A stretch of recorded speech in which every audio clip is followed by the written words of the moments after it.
Happened when I was 8 years old. I was a hyperactive kid in my childhood. My parents spoiled me to such an extent that I also never hesitated to bully kids less than my age. In a few words, I wasn't a good kid back then.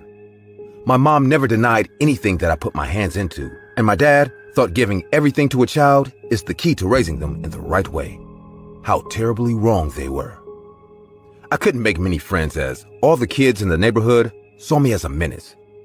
Even though their parents complained about my cruel behavior, my parents ignored them and went on saying, I am the best and other kids are just jealous of me. Let me tell you this, when a parent hides the fault of their kid and encourages them even though they are wrong, that kid can never grow up to be a good human being. My parents made me believe that I own this world, and no matter how many wrongful deeds I do, they'll always be there to save my ass. It was prior to Halloween. The entire town was getting decked up with Halloween decorations. As usual, being the rich, spoiled kid, my dad brought me props enough to cover a huge mansion. I was hanging a huge jack-o'-lantern on the porch when I saw a few neighboring kids gathering on the side of the road talking among themselves. What are you guys up to for tonight? I asked them. Nothing. Just planning which house to hit first for trick-or-treating. Can I come with you guys? No. Leave us alone, you freak. Honestly, that was the first time I realized how everyone hates me except my parents. And trust me, it wasn't a good feeling at all. But I was only 8 and I had no one who could tell me where I was going wrong. Because to my parents, I can never be wrong. I ran to my room, cried in the bathroom for some time, and then went into a full-on raging mode.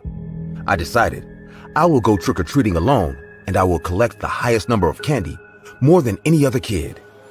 As the night fell, every kid set out on their candy quest, dressing in various Halloween costumes. I lit up all the candles of my pumpkin heads with my dad and went to get ready for my personal adventure. I didn't tell them that the other kids have discarded me to avoid any interference from my parents in this matter. I dressed as Count Dracula. My dad bought me a nice cap with a red collar just like the Count wears. I took my bucket and went out on the road. Kids were in front of every house. I could hear them scream in joy. Trick or treat. Let them be. I will collect on my own. I started walking up to the houses and asking for candy.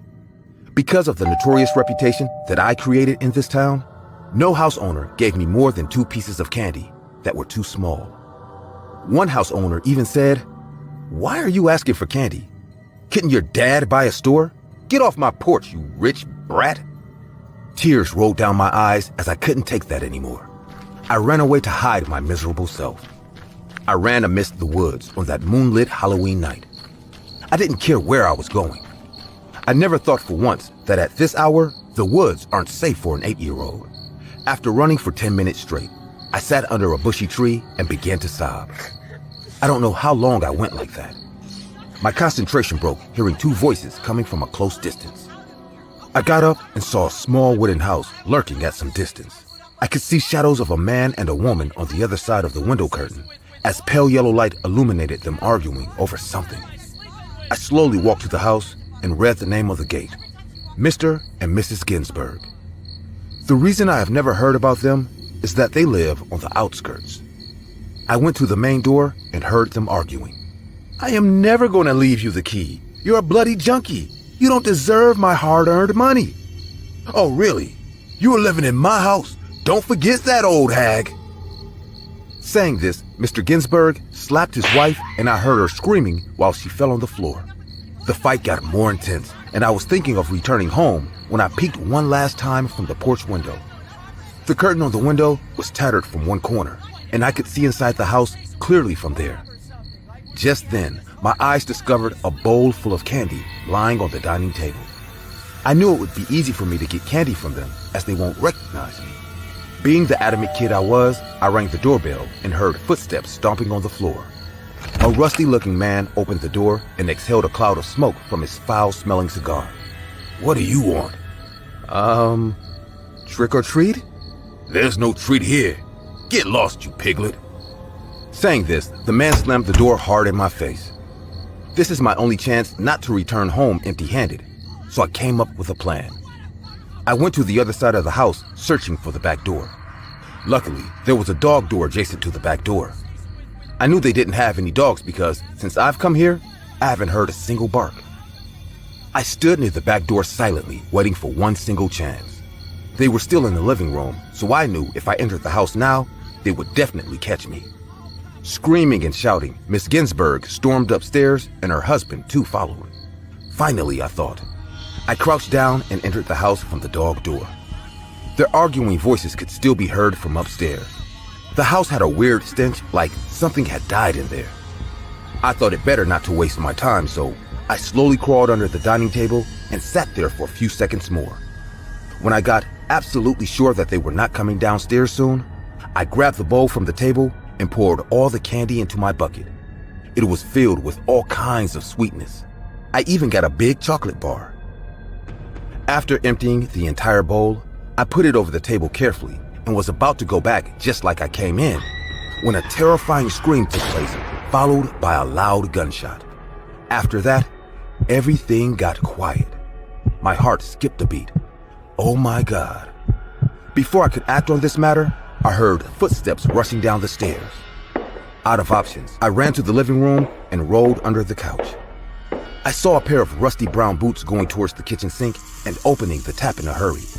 There was no confusion in me that this man is none other than Mr. Ginsburg. I noticed his boots the first time I saw him. I could hear him washing his hands vigorously. He then walked to the main door and locked it. He did the same thing with the back door as well, and then again went upstairs. Holy crap. Now I can't even walk out from the main door. If he heard me trying to unlock his door, I would be in great trouble. Being an 8-year-old, I tried to keep calm and think about how to get out of this situation. I thought to walk back to the back door again and sneak out from the dog door, but before I could come out, I heard a heavy sound. Something was being dragged down the stairs. Something heavy, as I could hear Mr. Ginsburg's grunting noises like he was pulling down a huge load. There's no way I can walk to the back door now because the stairs face the back door. Lying down under the couch, I saw Mr. Ginsburg dragging down the body of a person. It was none other than his wife, who was alive a few moments back. Dragging her blood-drenched body, Mr. Ginsburg placed it parallelly to the living room couch. Her wide, silent eyes kept staring at me as blood poured out from her open mouth. I was in complete panic. Even though I wanted to, I couldn't cry because that'll make me this madman's next target. The draining blood started to come in my direction, and I slid away to avoid getting touched by it. But after a point, there was no space, and the warm, thick blood turned my white sleeves red. It was the most horrific experience of my life. I then heard Mr. Ginsburg stop near the dining table for a moment. Suddenly, he turned around and said in a grumpy voice, "Did you steal my candies, little piglet?" Oh my God, he knows now. There's no way I am getting out of this situation alive. Come on out, little piglet. I won't hurt you. I have more candy for you. Come on out now. I knew very well that this man is lying, and all he is going to give me is a painful death. He started ransacking the living room to find me. One by one, he was pulling and kicking all the furniture as he realized I was hiding somewhere. As soon as he came near the couch, I jumped out before he could grab me and kicked him in the nuts. He crouched down in pain, and I ran towards the dog door, hovering in fear. I almost came out when he shot at me one more time, but luckily, he missed. The bullet went through my high neck cape, saving my life. I didn't look back, didn't stop because I could hear footsteps chasing me in those dark woods. When I finally saw the lights of our town, I could hear my parents yelling my name. Seeing me gone for such a long time must have worried them. I saw my dad standing in the road, and I ran to him and fainted in his arms. I woke up in my room, surrounded by cops and my sobbing parents. They noticed the bullet hole in my cape and thought some maniac tried to kidnap me. But I told the cops everything I saw in that house. Obviously, Mr. Ginsburg realized I will spit out everything about the crime, so he escaped right away, leaving his dead wife in that house. The cops searched the house, and along with the corpse of Miss Ginsburg, found a rotten dead body of a German Shepherd in their bathroom tub. Mr. Ginsburg is still on the list of most wanted, and I never went trick-or-treating after that. I also changed my behavior and became a quiet kid. I stopped going out much because the last time I entered the wrong house, I almost got killed.